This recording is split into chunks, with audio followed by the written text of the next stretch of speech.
thank you, Paul, that I can hear with you in Rome, a place where you've been since 1976, you told me before, huh? Yeah, but intermittently. I've been in Rome the first time in 76, working for this organization, and then I've been in and out. And let's say from 91, I stayed at least 23 years. I've been out again for a short period, but at least since 91, full-time. Now you're retired, but everybody finds you here still in your office. Well, once in a while I like to come back. Seems to be the same problem like with Arnold van Hout. Always, he's more in his office than he was before when he was there. Actually. We started this movement about edible insects, and it was really so much taking from me that I cannot just abort it like that. So I'm still, of course, I'm retired, but I'm still continuing in providing advice or chatting with people or informing myself or helping whatever I can. So it's my pleasure. So it started 2013 with this groundbreaking report that you organized together with Arnold van Hout from the Wageningen University. It made a very, very big wave around the whole world. Now we're 4 years later and it comes down a little bit, I think, with the topic in the Western world. Is this completely wrong? Well, it depends on how you see issues. Now, I fully agree, and I thank you for giving credit to this report. I don't have to give it. It's just the last figures I have seen was more than 7 million downloads more than a year ago. Wherever I go, from China to Africa, in Europe to North America, people are referring to this. I've seen so many presentations where they actually said this has been an accelerator. Actually, that was not the first report we have done. The first one we did was an expert meeting in 2012, also with Wageningen and with the financial support of the Dutch government, where we put an expert meeting together in order to prepare for this report. Okay.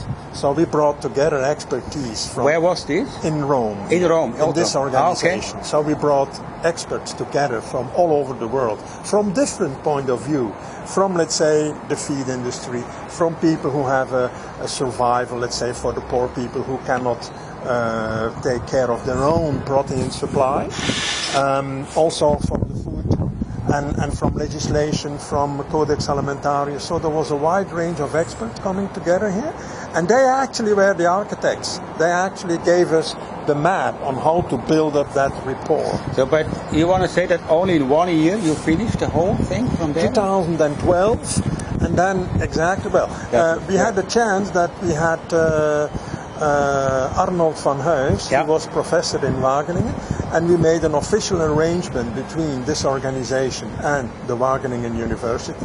So he has been here, I think, 2, 3 or 4 times. I forgot exactly how many times. They already were preparing, let's say, the data. And the expert meeting was extremely useful in providing the content, the overview, the structure of it. But most of the data was already available. Of course, experts brought in up-to-date new data. But I would say the beginning was the expert meeting in 2012 that laid the ground both for the report but also for the expert the conference, Insects to Feed the World. Exactly. 2014. All these things came very fast. I mean, 2012, the expert meeting, 2013, the report, 2014, the international conference. That was like a machine gun. And first you met Arnold van Hout in Chiang Mai, is that right? 2008. Then it was also kind of a preliminary report that you made from the FAO about human spike pack. Yes, the colleagues in Bangkok developed, let's say, the first thing started around 2000. We were asked by our colleagues from the food security, what's going on in Central Africa? According to the official statistics about food production, particularly protein production, people should be all dead because there is not enough protein in the official intake. And there is something we cannot understand. So who told that? There were the people from the food security. Okay. Because when looking at also from the FAO. Yes, from the official statistics, let's say per capita intake of protein was at a level which is even not enough to survive. So there was something that was not captured in the statistics or in the gathering of data. So we had no idea what it could be. So you have no entry in the form about the form insect. No, it didn't exist at that time. It didn't exist. 2000. Then we had financial support from the European Union. Yeah. And we launched a study in 6 countries, Central African countries, because we thought insects will be part of it, because the big game was already shut out of the forest because civil war brought in a lot of machine guns. So the time that people had access to big game was gone. Small game, okay, but that's not enough. Maybe once a month or maybe once every 2 months people frogs, snakes, birds, something or like small antelope or things like that. So there must be something more consistent. Of course, we knew that insects was part of the menu, but we did not know how much. So the whole idea of the study in the year 2000 was, okay, let's first quantify what type of species, where, when, and how much. And that was an amazing study that was published in 2003 or 2004, and that was the original title was in French. It sounds like the contribution of insects to the food security in Central Africa. And it showed that, for example, I still remember one data, there are many data in there, but one that's really struck me was in this capital city of Bangui. 30% of the protein intake during the rainy season came from insects. 30. 30%. And that was never catched anywhere in any food statistics. That was almost as if it was a shame to mention it, of course. while it has been part of their food culture ever since. 30%. They don't tell the white people that they eat insects, because they know that whites think they're dirty and whatever. That's very good, because once we had published this report, it was taken up by, for example, the UK Wildlife Policy Series, and it became a bit more visible in the international press. I still remember we had a delegate, I think it was from Nigeria, coming at an international meeting, who told us, I mean, me and my team, said, look, we are so kind and grateful that you brought this to the light, because if we would have done it, we would feel ashamed to bring this up in a big agency like this one here, a bit dominated by agriculture from the white man, if we may call it like that, and bring up our African traditions. It would have been a bit, we would feel embarrassed. But you brought it up and we feel so happy. So there has been an enormous support, and then it was a kind of an accelerating.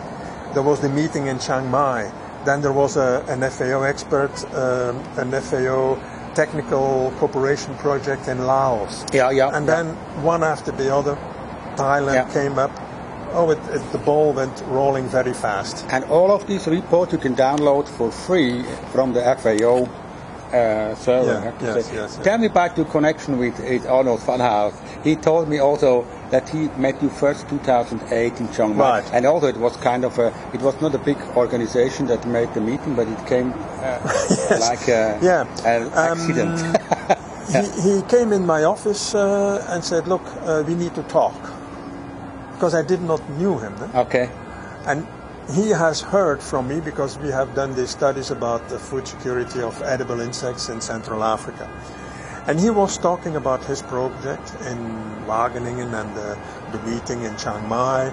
And I said, yes, we have a common objective here, 2008. So we start talking, and more or less I would say that was the beginning of a collaboration, which I must say was probably one of the most fascinating in my whole career in this organization. Very fast, to the point, hard-working, keen, serious, and with the whole backing of the university, Wageningen University, of his whole team at that time, we were able to produce a magnificent, I would say, state-of-the-art report. I mean, this was data, I would say, up to maybe mid-2013, because at one time you have to close the editing and then it starts in the translation and all that stuff. So I would say it is more or less update up to the middle of 2013. So it's probably time for a kind of an update, because since June 2013 till now, in these 4 years, enormous thing has happened, and I think he is much better fit to explain. If I see the number of publications that has been done, they all started to go up like that. So and it had a big impact, even down to every citizen. Exactly. About with the media, Exactly. it's not stayed in the scientific scene, but it came really out to the public. Exactly. I still remember 2 years ago when I was kindly invited to attend the Skyfood in Zurich. I think I must have taken a taxi somewhere from Zurich to a place, it doesn't matter, I forgot the name now. Where we stayed in this oasis this is in the middle of Zurich, the stadium where the football where the university is. In Wädenswil. There it was. So, and I was talking, I often do that when I go somewhere and I can talk to people. I ask them, have you ever heard about the thing? And it was really surprising. The person told me, yes, I have heard about this thing. I heard it because my wife has heard it on the radio, seen it. I would not eat this, but I understand that a lot of people take it because they are lacking proteins. Yeah. And I was so surprised. I mean, a person who was driving a taxi, with all my respect, of course, was already informed. Yeah. So that showed that there has been a massive campaign in the media, not only this report, but so many others that have been divulgating the idea that, yes, insects can be part of our food security. Yeah, time is moving fast, 4 years, it's really a huge wave. What is the present position of the edible insect project within the FAO? You also realized in that time that it came out from the forestry department that had not so much power within the whole FAO because there's not a multi-billion business like the other part of the FAO, no traditional agriculture with meat production and so on. Right. I also heard that since you've gone that the priority of edible insects came a little bit down within the FAO. How can you comment on this? Or it's a political thing, you know. Sure. We know about that. It's a discussion within the FAO. What is important, what is not. And it seems that they were surprised too, your colleagues from the other department. Everyone what a big wave you created. Yes. So how they look at it today?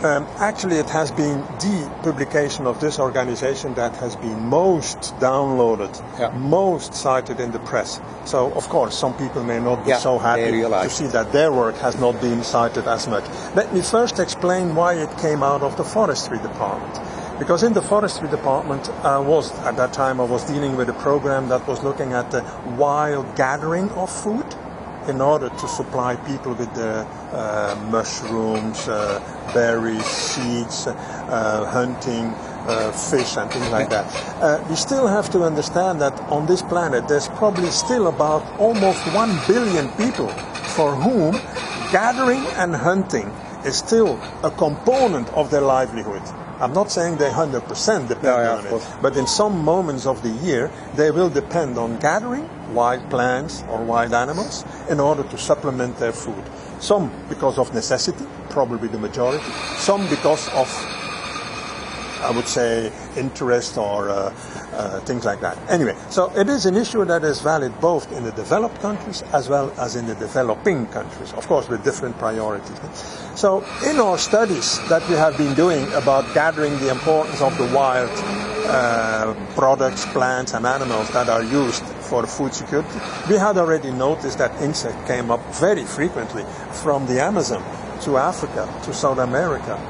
We even found references in historical writings about the old Romans, the Greek, and things like that. Even in Italy, where they used to have a lot of silk farming, we found references that the silk... Until 1860? Exactly. The silk larva was also used once the silk thread was taken out, either to feed the chickens or, when really famine hit, people also ate it themselves. Anyway, so that's why in this program which is called the non-wood forest product, let's say, and are used for supplementing food, we found insects as an important component. So this explains why it emerged in the forestry department, because that program about wild gathered foods is actually vested in the forestry department. Of course, the emphasis in the beginning of this activity on insects was looking at the propor of the small-scale gathering and small-scale farming of, I would say, less fortunate people who actually have to survive, be it of poverty or be it because of tradition on insects. That was the main topic was food security. Food security by gathering the wild supply of insects. Of course, in many cases, such as, for example, in bamboo, after a while, when the product bamboo for shoots is being consumed at such levels, there is a kind of farming that comes in to supply that bamboo. So the same already was happening with insects. We found places, for example, in Africa, also in Asia, where people would gather pieces of termites, right, in order to feed their chickens. So we really say, wait a minute, they are not yet farming it. They are in a kind of semi-domestication. It's a transitional phase. And in some places we already found cases where people were actually farming. Palm weevil is an example. As an example, very good. So gradually the idea of farming insects as a kind of a big industry supply for the Western world came only at the end of the story. So let's not take it around and say it's only the big story. The most important part, and we still have to accept that almost 2 billion people on this planet still eat insects because it's part of their cultural habit. It's not because of big industry farming them. So this is still the most important component. It is still a kind of a pro-poor self-sufficiency in providing tools for people to farm their own protein supply, because insects are animals, and the proteins they have are a better quality than the vegetal proteins. So it's a fuller spectrum of amino acids. It's very difficult for a poor person to have a cow or to start farming soy. Yeah, we see it with the problems in Africa now. Exactly. The cows are not adapted for droughts. But any person can start farming insects. You don't need land. You just need to collect organic waste and farm your insects on it. So this is something that if we have the right insects. Of course. But we are very fortunate, there are more than 1 million species. So I'm pretty sure for whatever substrate is available, you're going to find some type of. But we have to find people who evaluate the species of insects that are suitable for farming, because most of the wild collected species are not that suitable for agriculture. You're 100% right, and I think we can compare also with the mammals. Mammals, there are probably, if I'm not wrong, something like 7,000 species of mammals. We are not domesticating all the mammals. Yeah, of course. We just took maybe 15, that's it, cow, goat, sheep, maybe a horse, and in some cultures people would not eat a horse. So we only took some, because for whatever reason they appear to be the most opportunistic, for whatever reason. I'm pretty sure with the insects, I mean, probably there are something like 1 million that exist on planet Earth. We have, according to this report, and I think now it has been updated, something like 2,100, 2,150 species of different insects that have been reported in a scientifically peer-reviewed article that have been consumed. So 2,000 of these 2,000, I think what I see now as domestication, including the bees, including the luck and things like that, maybe we have not more than 15. So we see a similar trend. We see a similar trend as with the mammals. When we start domesticating insects, we're not going to domesticate 1 million species, not even 2,000. It's going to be maybe, depending on the topic, for some specific substrates, it's going to be some specific, for example, a fly larva. And then they will have a specific market. If it comes to the more top, maybe some crunchy cricket or mealworm, something, that is going to be a different substrate. That's going to be also a different market. So I see a lot of potential. I would like to see a bit more species. I am pretty sure that a lot of beetles, they, particularly these big ones, they may have very interesting larvae that could be also considered for farming, both for food or for feed. And also they could be fed with fodder stuff that is not in concurrence with humans. Exactly. So that's what the food from wood topic, you remember that you supported also with your letter to produce edible insects with wood-based plant material. Right. Exactly. The big advantage. But it is a long way. Of course. To find all we are just at the beginning. We are just at the beginning. Insect. I mean, this is not going to be solved in 5 years' time. This is going to take still a lot of research, a lot of, let's say, policy development, legal adjustments, logistic and technology impact. But a key point is essential.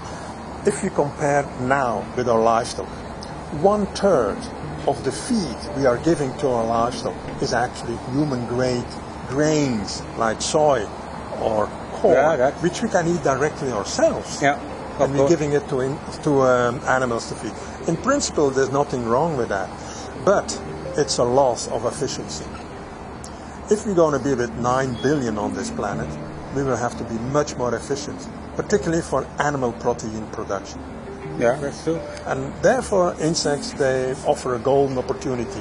Because first, we have many species, so many substrate can be adjusted. Secondly, they are growing very fast, and their efficiency, food conversion efficiency, is among the highest we know. And then, I may say, thirdly, we can feed them with substrates that would not be in direct competition to our own food needs, and that would be a big gain. You made a little turnaround the question I asked about the priority of edible insect within the FAO, so we come back to that in 1 minute.